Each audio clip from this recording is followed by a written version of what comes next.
All right, guys, thanks. Appreciate you. Yep. And Nick Saban joining us from Tuscaloosa. His Crimson Tide was to have opened the season last week against USC. 50 years ago, the Tide and the Trojans opened the season in Legion Field in Birmingham in one of the most significant games in the history of college football. The golden anniversary of that game in college football comes in a year in which players have stepped to the front in the current quest for racial equality and social justice. Now, look, we certainly have far to go, but that game in 1970 on this date serves as a reminder of just how far we've come, and more important, how impactful college football can be in helping society. Here's Jeremy Schaap.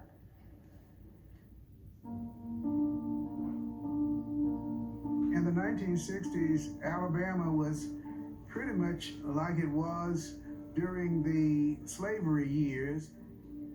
Blacks were still very much treated as inferior citizens, segregated by race from much of the political and economic life of the state.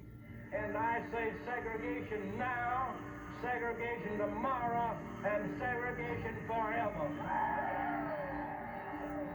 This was Alabama in the 1960s.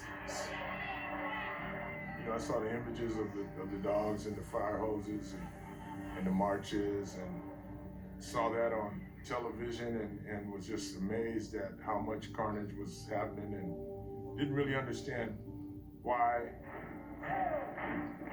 As the 1970s dawned, Alabama was still in the throes of the struggle for civil rights, and Bear Bryant's Crimson Tide was still all white.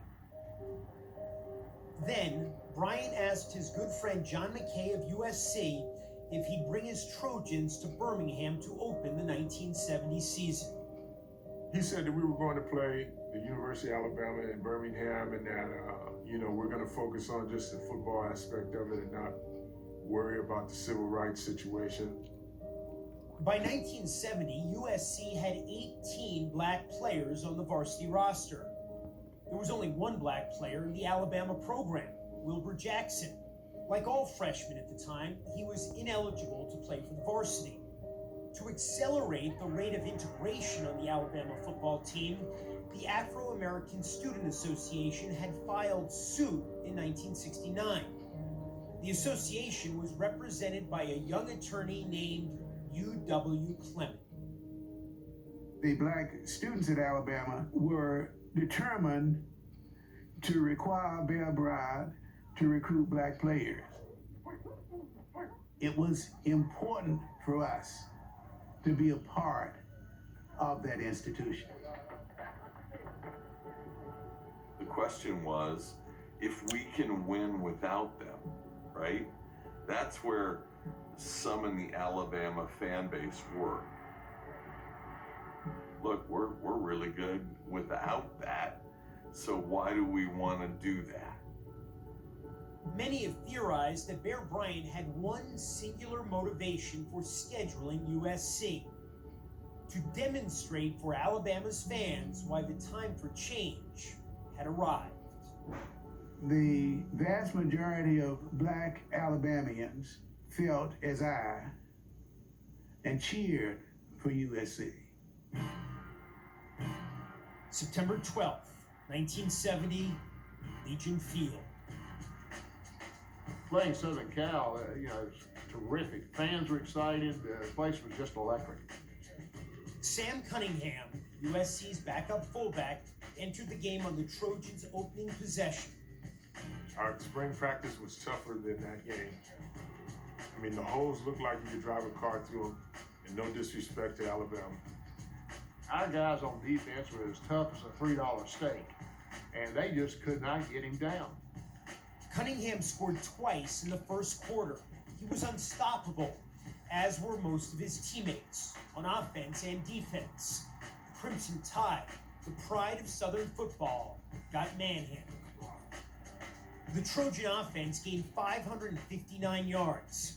Sam Cunningham carried the ball 12 times for 135 yards.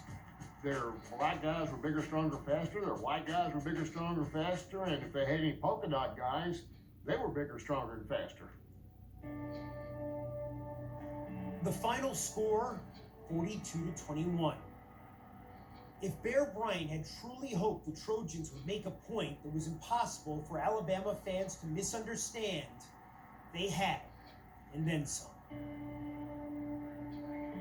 At the end of the game, Bear Bryant was in the middle of the field with the biggest smile you've ever seen in your whole life, smiling, shaking McKay's hand.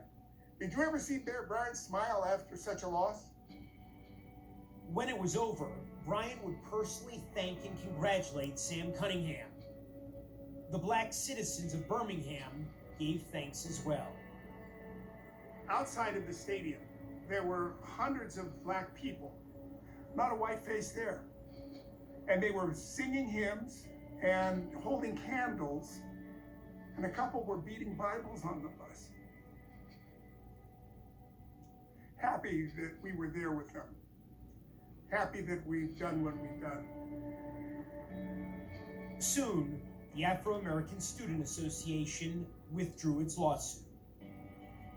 The only aim for the lawsuit was to require Bear Bryant to recruit black football players. Once that game was over, Bear Bryant got religion, and he started recruiting black players like a missionary. In my own mind, from a racial point of view, it's by far the most important football game in collegiate history. Football game was played, we got on the airplane and went back home. Football in the Deep South was changed forever from that moment on.